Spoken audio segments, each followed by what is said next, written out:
Ils n'ont pas besoin de chaînes pour vous lier, ni de cages pour vous emprisonner, ni même d'amour pour vous garder à leur côté. La vérité est bien plus dangereuse. La forme de contrôle la plus puissante ne ressemble pas à du contrôle. Elle prend l'apparence du désir, de l'envie, du choix libre, alors qu'en réalité, vous n'avez jamais vraiment choisi. Friedrich Nietzsche nous a mis en garde contre cela il y a plus d'un siècle.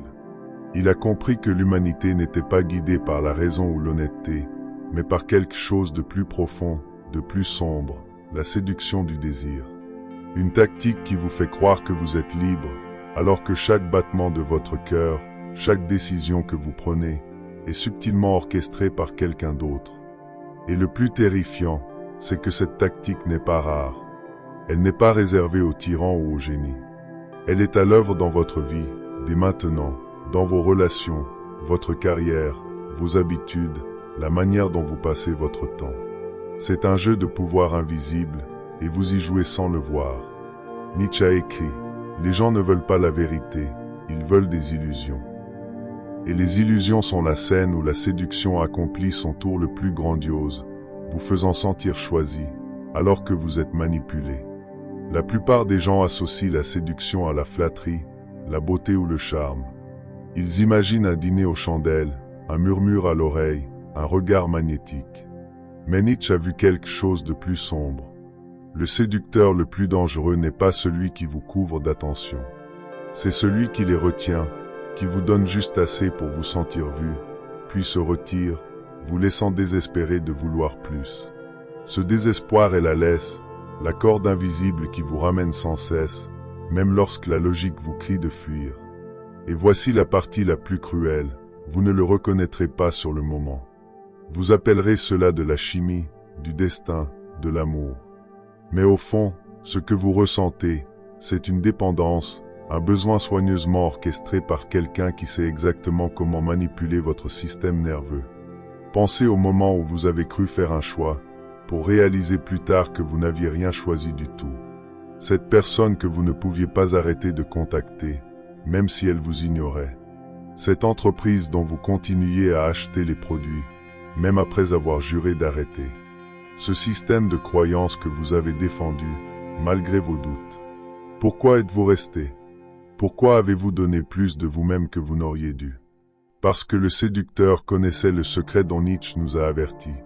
Si vous pouvez faire croire à quelqu'un qu'il choisit librement ses chaînes, vous n'aurez jamais besoin de le forcer. C'est la séduction la plus sombre, une laisse qui ressemble à l'amour, un piège qui évoque la loyauté, une manipulation qui prend l'apparence de la dévotion. Le désir est une drogue, et le séducteur habile sait comment en doser l'effet. Il ne vous inonde pas d'attention constante, ce qui vous rendrait à l'aise. Au contraire, il crée l'incertitude, vous pousse à douter de vous-même, disparaît juste assez longtemps pour vous faire souffrir. Et lorsqu'il revient, il vous offre une dose de récompense, affection, approbation, validation. Votre corps se souvient de l'euphorie, et soudain, vous êtes accro, non pas à la personne, mais au cycle. C'est pourquoi certains restent dans des relations qui les détruisent, achètent des produits dont ils n'ont pas besoin, ou vénèrent des leaders qui les exploitent. Ce n'est pas la logique ni la raison, c'est le système nerveux piégé dans un rythme de rareté et de récompense. Les psychologues appellent cela le renforcement intermittent. Nietzsche n'avait pas ce terme, mais il en voyait la vérité. Il savait que celui qui contrôle la tension entre plaisir et absence, entre récompense et refus, détient un pouvoir absolu sur la volonté humaine. Si vous pensez que cela se limite à la romance, vous êtes déjà victime de l'illusion, car cette tactique est au cœur du pouvoir depuis des siècles. Les religions promettent le paradis, mais seulement après la terreur de la damnation éternelle. Les gouvernements promettent la sécurité, mais en maintenant les citoyens dans la peur d'ennemis réels ou imaginaires. Les entreprises promettent liberté et bonheur, mais à condition de continuer à consommer leurs produits. C'est toujours la même structure, offrir juste assez pour éveiller le désir, retenir assez pour intensifier le manque, et faire croire que sans eux, vous vous effondreriez. Nietzsche l'a vu clairement, les sociétés ne sont pas unies par la vérité, mais par des illusions, conçues pour maintenir les gens dans un état de faim suffisante pour obéir. Pensez à votre propre vie. Cette personne qui vous a donné un aperçu de l'amour, puis s'est retirée jusqu'à ce que vous suppliez pour prouver votre valeur. Cet ami qui vous flatte en public, mais vous fait douter en privé. Ce lieu de travail qui vous dit que vous faites partie de la famille, tout en vous rappelant à quel point vous êtes remplaçable. Rien de tout cela n'est aléatoire. C'est la même formule, la même séduction dont Nietzsche nous a avertis. Et une fois que vous la voyez, vous ne pouvez plus l'ignorer. Car voici sa vérité la plus brutale. La séduction la plus puissante n'est pas dans ce qui est donné, mais dans ce qui est retenu. Cette tactique fonctionne si bien pour une raison simple. Les êtres humains recherchent du sens. Nous voulons nous sentir désirés, choisis, croire qu'il existe quelque chose qui nous donne de la valeur. Le séducteur détourne cet instinct. Il fait miroiter cette valeur comme un prix, puis la retire pour vous garder en chasse. Il contrôle votre faim. Et quand il contrôle votre faim, il vous contrôle. Voici la vérité amère que Nietzsche voulait nous faire affronter. Si vous ne voyez pas le jeu, vous serez toujours un pion sur l'échiquier de quelqu'un d'autre. Vous penserez aimer, alors que vous êtes enchaîné. Vous penserez être loyal, alors que vous êtes simplement utile. Vous penserez être libre, alors que vous êtes déjà piégé. La plupart des gens passent leur vie entière dans cette illusion. Ils appellent leur chaîne le destin, défendent leur geôlier comme des âmes sœurs, vénèrent leurs manipulateurs comme des sauveurs. Mais dès que vous le voyez, dès que vous arrachez le masque, tout change. La séduction la plus sombre n'est pas une question d'attraction, mais de dépendance. Elle vous fait croire que vous ne pouvez pas vivre sans quelqu'un, alors qu'en réalité, c'est eux qui ne peuvent pas exister sans votre pouvoir. Mais ce n'est que le début, car l'avertissement de Nietzsche ne s'arrête pas là. Il existe une deuxième couche à cette séduction, une tactique plus profonde, qui ne manipule pas seulement ce que vous voulez, mais réécrit qui vous êtes. Et une fois que vous comprenez cela, vous ne regarderez plus jamais le désir, les relations ou vous-même de la même manière. La première étape révélée par Nietzsche est le désir, le jeu de la rareté et de la récompense. Mais ce n'est que la surface. Une fois que quelqu'un vous a poussé à le poursuivre, une fois qu'il vous a rendu désespéré pour ce qu'il est le seul à offrir, il entame la phase suivante de la séduction, bien plus sombre. Elle ne contrôle pas seulement ce que vous voulez, elle redéfinit qui vous êtes. C'est là que la séduction devient identité, où vous cessez de dire « je les veux », pour murmurer « je ne suis rien sans eux ». Et c'est à ce moment que les véritables dégâts commencent. Nietzsche a observé quelque chose que la plupart des gens ont trop peur d'admettre. Les êtres humains cherchent des miroirs. Nous ne voulons pas seulement être aimés, nous voulons être reflétés. Nous voulons que quelqu'un confirme qui nous pensons être ou qui nous espérons devenir. Le séducteur le sait. Il étudie vos blessures, vos insécurités, votre soif secrète de reconnaissance, et ensuite, il fait quelque chose de terriblement simple. Il reflète la version de vous-même que vous désirez le plus voir. C'est pourquoi le manipulateur le plus dangereux semble souvent être une âme sœur. Il ne vous force pas, il vous reflète. Il prononce les mots que vous avez toujours voulu entendre, joue le rôle que vous attendiez depuis l'enfance. Avant que vous ne vous en rendiez compte, vous cessez de vous demander s'ils sont sincères. Vous continuez simplement à vous nourrir de ce reflet. Nietzsche appelait cela l'illusion du devenir, quand une autre personne vous convainc que c'est seulement à travers elle que vous découvrirez votre véritable moi. Mais voici le piège sombre, ce reflet est toujours un masque. Et une fois que vous le prenez pour la réalité, vous lui donnez le pouvoir de vous définir. Quand la séduction réécrit votre identité, elle tue votre liberté en silence. Pensez Y, cette personne qui vous convainc que sans elle, vous n'êtes rien. Ce patron qui vous fait croire que votre valeur dépend de son approbation. Cette idéologie qui vous promet un but, mais seulement si vous obéissez. Au début, vous pensez être élevé. Mais avec le temps, vous commencez à vous rétrécir. Vous sacrifiez votre voix, vos limites, vos doutes, jusqu'à ce qu'un jour, vous vous réveillez et réalisiez que vous ne savez plus qui vous êtes. Votre identité a été réécrite par l'histoire de quelqu'un d'autre. Nietzsche a averti encore et encore de ce piège. Il a écrit « Celui qui se méprise lui-même se respecte encore comme celui qui méprise ». En d'autres termes, même dans la haine de soi, il reste un fil fragile d'identité. Mais la séduction la plus sombre coupe même ce fil. Elle ne vous laisse pas vous mépriser, elle vous fait vous oublier. Et quoi de plus terrifiant que de perdre le sens même de qui vous êtes? Cela devient encore plus sombre. Une fois que quelqu'un réécrit votre identité, il commence à réécrire vos souvenirs. Pensez à cette relation toxique où vous ne vous souvenez que des rares bons moments, tout en excusant la douleur constante. Pensez à ce leader manipulateur qui raconte une histoire si souvent que vous commencez à douter de votre propre version des faits. Pensez à ces moments où vous avez juré de partir, mais où vous vous êtes convaincu que ce n'était pas si grave. Ce n'est pas de la faiblesse, c'est la séduction à son plus haut niveau. En contrôlant les moments auxquels vous vous accrochez, le séducteur contrôle votre passé. Et quand quelqu'un contrôle votre passé, il contrôle votre présent et votre avenir. Nietzsche comprenait que la mémoire n'est pas fixe.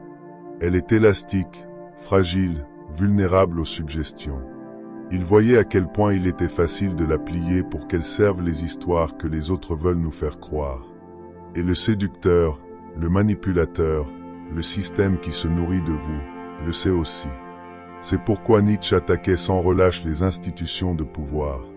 Il voyait que la séduction n'était pas seulement personnelle, elle était politique, spirituelle. Les religions faisaient croire que votre valeur dépendait de votre obéissance, que votre identité était pécheresse, brisée, devant être rachetée par quelqu'un d'autre. Les gouvernements faisaient de même avec le nationalisme, convainquant les individus que leur valeur venait de leur service à la nation, de la dissolution de leur identité dans la foule.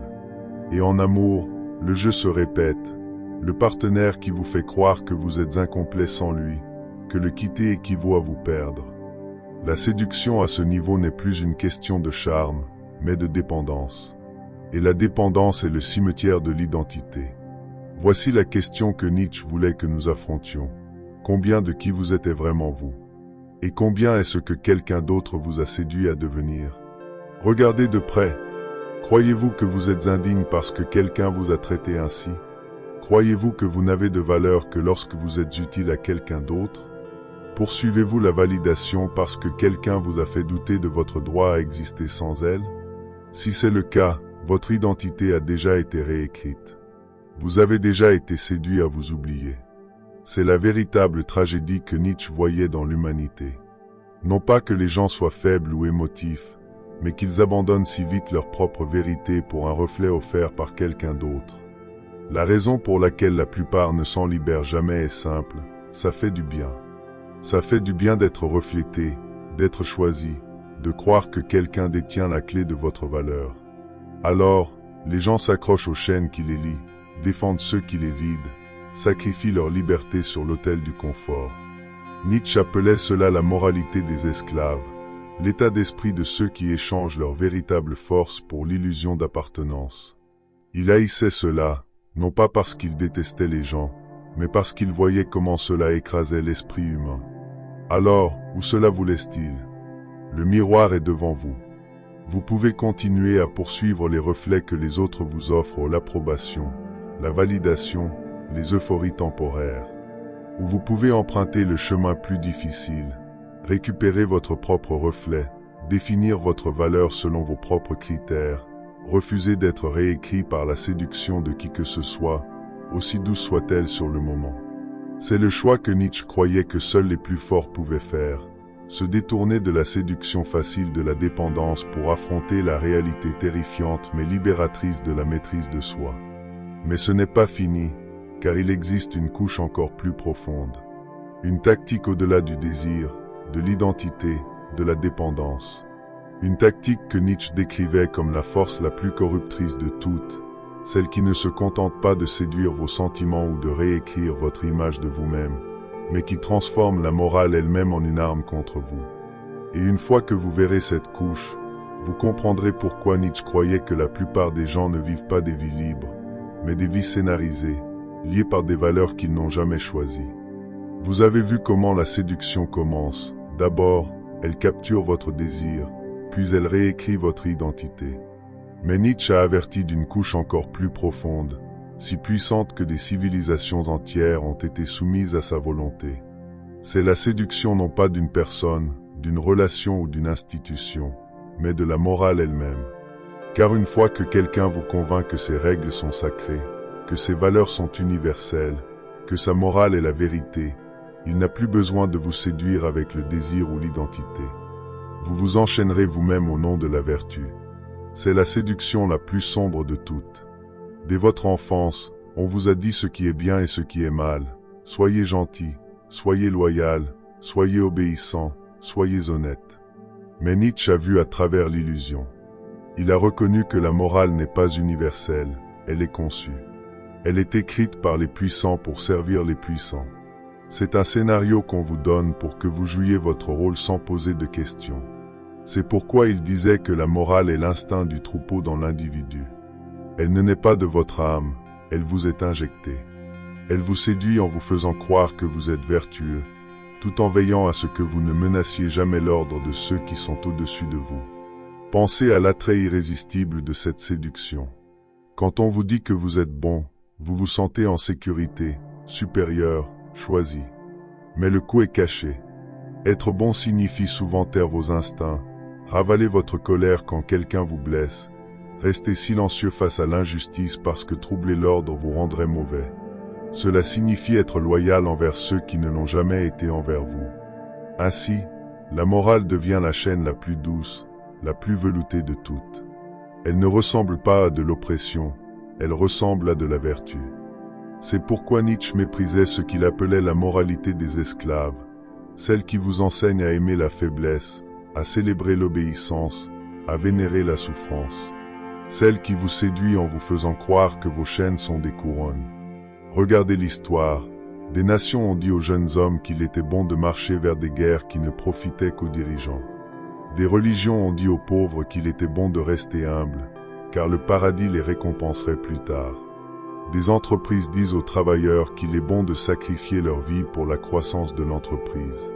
Toujours le même jeu, rebaptiser l'obéissance en vertu, la souffrance en sainteté, l'esclavage en loyauté. La fureur de Nietzsche venait de voir comment la morale séduisait les gens à sacrifier leur pouvoir de leur plein gré, non pas parce qu'ils y étaient forcés, mais parce qu'ils croyaient être justes. Rien ne séduit l'esprit humain plus que l'idée d'un sacrifice noble. Vous abandonnerez votre liberté si vous pensez que cela fait de vous un bon partenaire. Vous abandonnerez vos ambitions si vous pensez que cela fait de vous un bon enfant. Vous abandonnerez votre vérité si vous pensez que cela fait de vous un bon citoyen. Et pendant ce temps, ceux qui ont écrit le scénario de la bonté se nourrissent de votre sacrifice. C'est pourquoi les mots de Nietzsche restent si dangereux aujourd'hui. Il a osé dire que la morale n'est pas la vérité, mais une stratégie, une séduction déguisée en loi éternelle. La plupart des gens vivront et mourront sans jamais remettre en question la morale qu'ils ont héritée. Pourquoi ? Parce qu'elle semble sacrée, intouchable. Il est trop terrifiant d'imaginer que les règles sur lesquelles vous avez bâti votre vie pourraient être des mensonges conçus pour vous contrôler. Et c'est exactement pourquoi cela fonctionne. La morale séduit non pas par la beauté ou la rareté, mais par la peur. Peur d'être mauvais, peur d'être rejeté, peur de l'exil, peur de l'enfer. Alors, les gens s'accrochent aux règles, non pas parce qu'elles sont vraies, mais parce que les enfreindre semblent insupportables. La solution de Nietzsche était radicale, presque impensable. Il nous a dit que pour vivre vraiment libre, nous devons oser créer nos propres valeurs, sortir de la morale imposée par les prêtres, les dirigeants, les amants et les leaders, et en forger de nouvelles à partir de notre propre force. Il appelait cela le chemin de l'Ubermensch, celui qui n'est pas séduit par la fausse morale du troupeau, mais qui façonne sa propre vérité. Mais ce chemin n'est pas facile. Il est solitaire. Il exige de briser le sort de la séduction encore et encore, jusqu'à ce que vous soyez assez fort pour vivre sans valeurs empruntées. Et la plupart ne le feront jamais. Ils continueront d'appeler l'obéissance une vertu, de confondre la faiblesse avec la gentillesse, de prendre la séduction pour de l'amour. Alors, vous voici au bord de l'abîme de Nietzsche. Vous avez vu comment fonctionne la séduction. D'abord, elle manipule votre désir, puis elle réécrit votre identité, et enfin, elle transforme la morale elle-même en une laisse autour de votre âme. C'est l'ampleur totale de la tactique de séduction la plus sombre jamais utilisée contre l'humanité.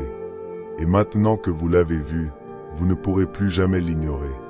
Chaque promesse, chaque système, chaque sourire, chaque vœu, chaque notion de bien que l'on vous a enseigné portera désormais le poids du soupçon. Car Nietzsche voulait que vous réalisiez que le plus grand danger n'est pas d'être trompé par les autres, mais de vivre éternellement dans des mensonges que vous n'avez jamais remis en question. Le choix vous appartient maintenant. La question n'est pas de savoir si la séduction vous entoure ou elle l'a toujours fait. La question est de savoir si vous continuerez d'en être la victime ou si vous utiliserez l'avertissement de Nietzsche pour briser le sort. Car la vérité est la suivante, la séduction la plus sombre ne concerne pas eux, elle concerne vous. Elle concerne votre choix de continuer à échanger votre liberté contre le confort des illusions ou de faire le pas terrifiant vers la maîtrise de soi. Et si vous le faites, le monde ne sera plus jamais le même.